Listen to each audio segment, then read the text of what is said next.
What's up, Taiwan? I'm Rik Glauert with 10 minutes of news from here in Taiwan and around the world. Officials in the northern city of Taoyuan are calling for negotiations.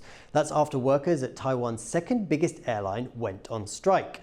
Ground crew staff at EVA Air collectively took annual leave on Sunday in protest over their annual bonuses, leading to long delays at Taiwan's main airport. Stash Butler has the story. Chaos at Taoyuan Airport. Luggage piled up at Taiwan's international hub on Sunday after EVA Air baggage handlers went on strike.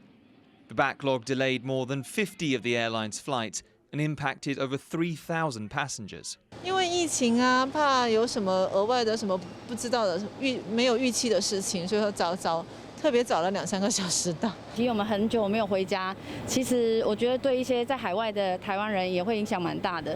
对啊，劳资应该好好冷静的好好沟通。Ground crews are striking because of pay inequality at their parent company, Evergreen.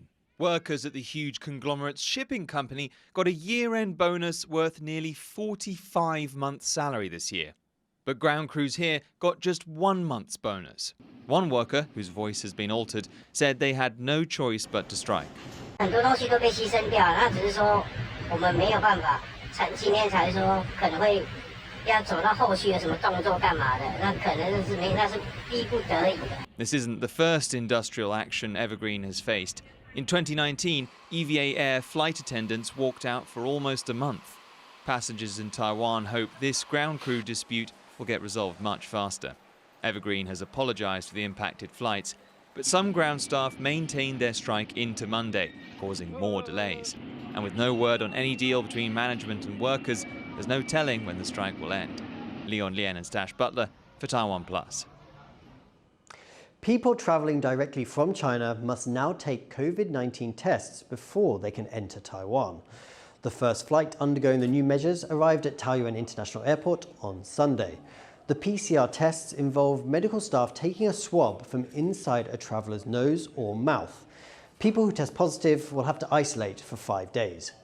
Rising COVID infections in China and the easing of the country's travel restrictions have prompted a surge in vaccinations in Taiwan. This includes Taiwanese people who live and work in China. 因为他们会担心，就是目前大陆的疫苗保护力可能不够，再加上疫情的泛滥，第一个回来避难，第二个他们还是想要寻求一些国际性的疫苗。In Taiwan, the new year doesn't just mean staying up late to watch the fireworks. It also brings new government regulations. Rik Glauert takes a look at what policy changes have just come into effect. Taiwan welcomed 2023 with a huge fireworks display at the iconic Taipei 101 skyscraper. And as people were making New Year's resolutions, the government made some New Year's regulations. Several new policies took effect on January 1st. They include everything from civil rights to economics to environmental protection. Let's take a look at some of the highlights. First, lots of changes for the country's young people. They are now legally considered adults at 18 years old. Previously, it was 20.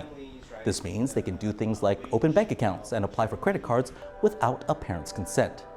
The minimum age for marriage has also been standardized at 18.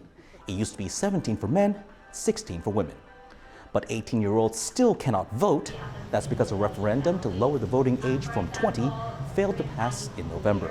There's good news for people who are making minimum wage. That is being hiked for the 7th straight year. As of January 1st, the minimum monthly paycheck went up by about $37 to just over $850. The hourly rate also went up by about 25 cents to nearly $6 an hour. Those are both hikes of about 4.5%. They will benefit about 2.3 million workers. And with ongoing inflation, every little bit helps. There's also a major change in place for Taiwan's judicial system. Ordinary citizens will now help decide some criminal cases. Taiwan courts don't have juries, only professional judges. Now, the 3 judges will be joined by 6 citizen judges. They'll begin by hearing homicide trials before expanding to other major criminal cases.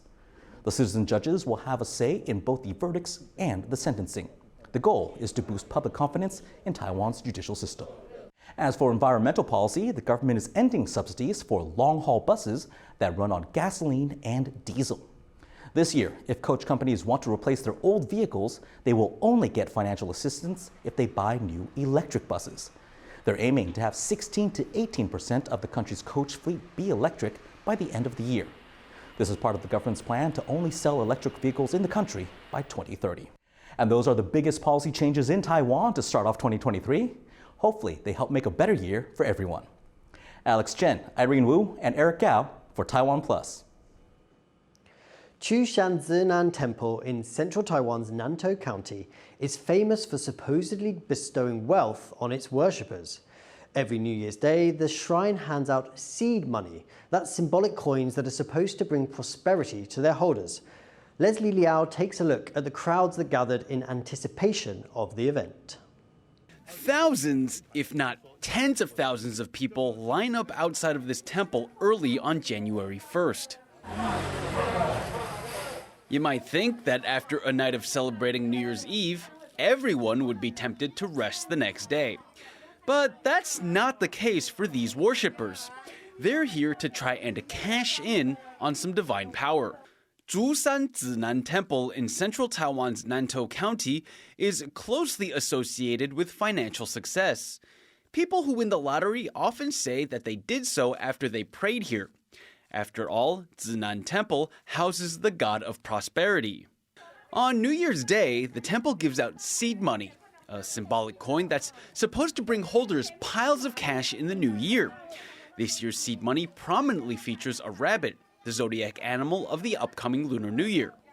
Seed money collection is no joke. People line up for days beforehand to make sure they can get theirs.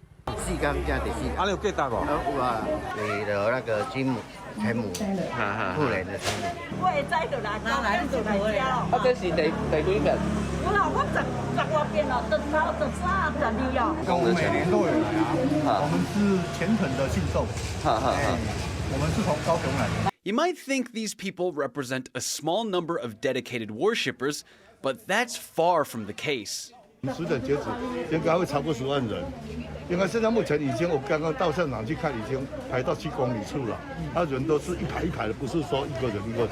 Aside from giving out seed money, the temple also held a lucky draw. The top prizes this year were rings made from gold held by the temple's idol. It's about to be the year of the rabbit, and people are doing whatever it takes to get their share of some bunny money. Isan Pan and Leslie Liao for TaiwanPlus. An innovative Taiwanese play has returned to the stage after a 9-year hiatus. Jeremy Olivier has this story. Putting the audience at the center. This is Taiwanese playwright Stan Lai's A Dream Like a Dream. The play debuted in 2000 and was last staged 9 years ago. The production is unique because it takes place on a stage that surrounds the audience. The play opens with a hospital patient arriving at a French restaurant where he meets a black-haired waitress. The two have trouble communicating at first, then begin to form a relationship. But what unfolds is a sprawling 7-hour epic that breaks the mold for stage productions. Lai puts the audience at the center of the performance to make them feel like they have entered another person's life. The unconventional approach may challenge some audience members, but Lai says that Taiwanese plays should be bold and innovative. 台湾是这么棒的，这么自由的，我们的创作应该是真的就是可以天马行空才对。《如梦之梦》是一个天马行空的一个作品，那么居然它可以一直活下去啊，然后一直演，我们也觉得蛮神奇的。Theater productions around the world have been hit hard by the COVID pandemic. Lai hopes people will come back to watch plays in person again now that life is returning to normal. He believes that to be present is to participate and to become part of the performance. Howard Zhang and Jeremy Olivier for TaiwanPlus. Thank you for watching What's Up Taiwan. We're going to leave you with images of plum blossoms in the mountains of Nantou in central Taiwan. I'm Rik Glauert. Take care and we'll see you next time.